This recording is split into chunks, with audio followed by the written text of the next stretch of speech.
게임 좀 그만해. 왜 또 10분밖에 안 했단 말이야. 게임 좀 그만하라니까. 왜 자꾸 나만 갖고 그래? 아빠도 하루 종일 핸드폰 보잖아.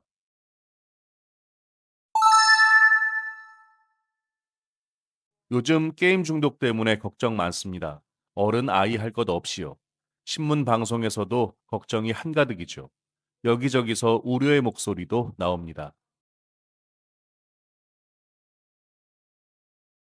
당연히 중독은 좋은 게 아니죠. 그게 어떤 활동이든지 간에요.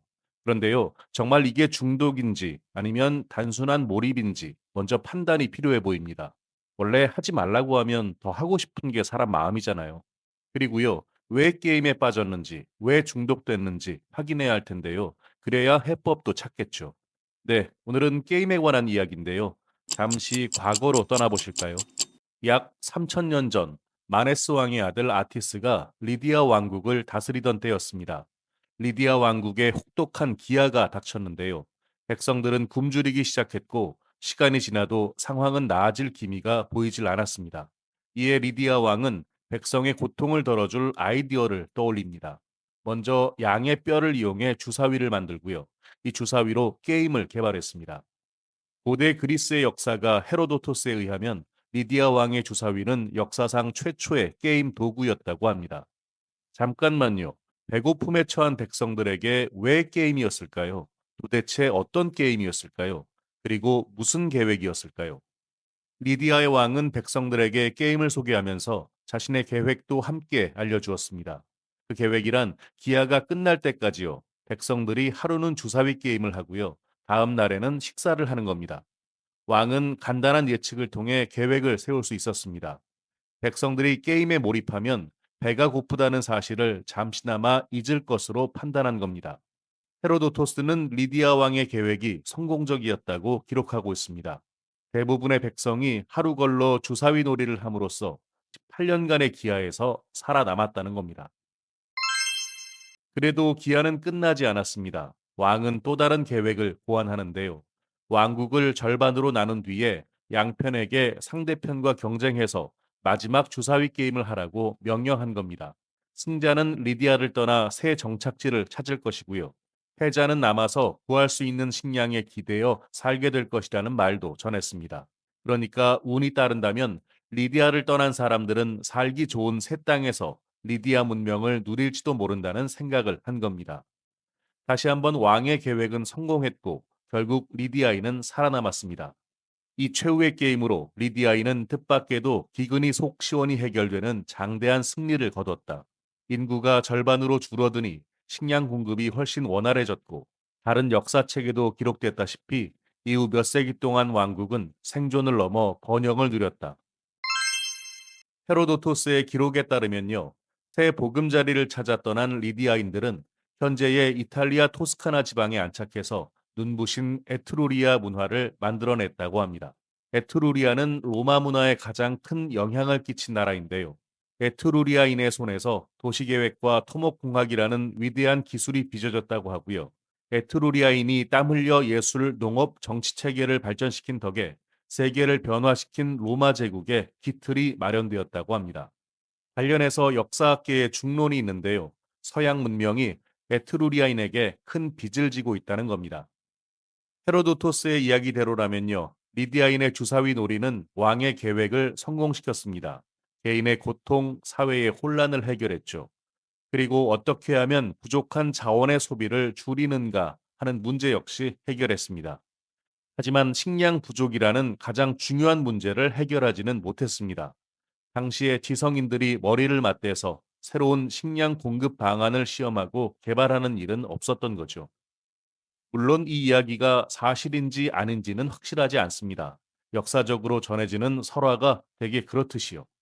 결국 게임은 그 자체보다 어떻게 활용하느냐에 따라 전혀 다른 결과를 낳을 수 있다는 걸 보여주는 사례였는데요.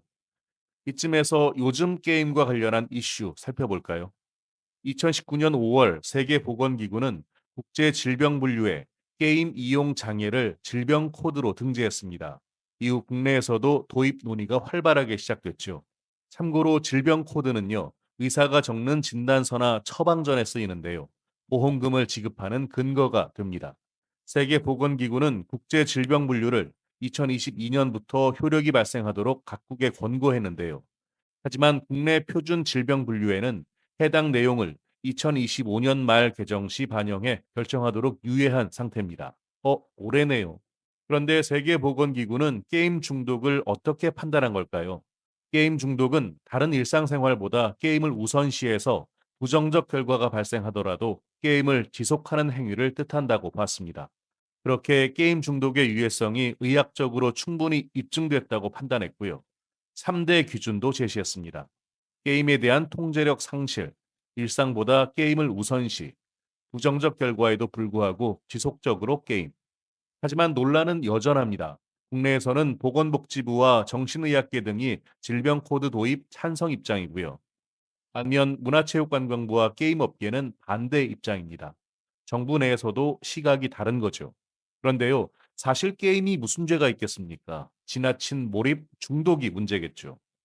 세계보건기구에서 발표한 내용을 보더라도요, 일상생활보다 게임을 우선시, 게임에 대한 통제 기능 손상, 사실상 중독을 이야기하는 겁니다. 그런데요, 당연히 게임에게는 긍정적인 기능이 존재합니다. 이에 주목하는 사례도 늘고 있고요. 대표적인 게 로블록스라고 하죠. 로블록스는 이용자가 게임을 직접 만들어서 다른 이용자들과 함께 즐길 수 있다는 게 특징인데요. 전 세계 어린이 이용자들에게 큰 인기를 끌고 있죠. 미국에서는 초딩의 놀이터라고 불릴 정도라고 합니다. 그렇다 보니 자폐 아동의 사회적 소통을 돕는 치료적 도구로 활용되기도 합니다. 그렇다면 앞서 리디아 왕국의 사례처럼 게임을 더 좋은 방향으로 쓸 방법은 없을까요? 리디아인은 주사위 놀이로 어려운 시기에 행복만 키운 게 아니다. 사회 전체가 진심으로 단결해서 공동의 합의된 목표를 향해 나아가는 법도 배웠다. 눈앞이 캄캄한 상황에서도 낙관적 태도를 잃지 않는 훈련도 했다. 기름진 사회적 토양도 개척했으며 자신이 더 큰 것의 일부임도 항상 마음에 새겼다. 고대 리디아인은 바로 이 훌륭한 게임 능력과 기술로 모진 기후 변화를 이겨내고 문명을 재창조했다. 네, 여기서 우리가 직시해야 할 게 있습니다. 물론 제 의견입니다. 요즘 TV 중독, 인터넷 중독, AI 중독, 쇼츠 중독, 중독이라는 단어가 넘쳐나죠. 그런데요, 정말 이 모든 걸 다 질병으로 분류해야 될까요? 네, 사실 기술은 죄가 없습니다. 우리 인류가 발전해온 배경에는 분명 기술의 진보가 있었으니까요. 그럼에도 불구하고 기술의 진보에는 항상 그림자가 존재합니다. 기술을 악용하고 기술에 지나치게 몰입하는 거죠. 적당히 즐기면 도구가 되지만 벗어나지 못하면 덫이 됩니다. 헤아릴 수 없이 많은 게임이 있습니다. 하투, 포커, 오징어 게임, 숨바꼭질, 그리고 만들기 나름인 게임까지. 참 그러고 보니 술 먹기 게임도 있죠. 어쩌면 삶의 모든 게 게임일지도 모르겠습니다.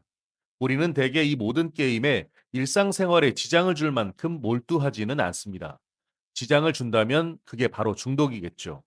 물론 지금의 온라인 게임에는 특수성이 존재한다고 할 수 있습니다. 남다른 재미와 몰입 요소죠. 그런데요, 특수성은 언제나 존재했습니다. 지나친 자녀의 팬심을 지적하는 부모님들이 청년기 조용필 나훈아에 열광했던 것처럼요. 그런 맥락에서요, 유튜브를 시작하면서 요즘 책을 너무 많이 보는데요. 시력도 나빠지고 목도 뻐근합니다. 이거 책 중독인가요? 이거 질병 코드 나오는 거 아닌가요? 그래서 말입니다. 우리가 집중하고 고민해야 할 건 컨트롤 문제 아닐까요? 중독은 기술의 문제가 아니라 통제의 문제라는 생각이 듭니다.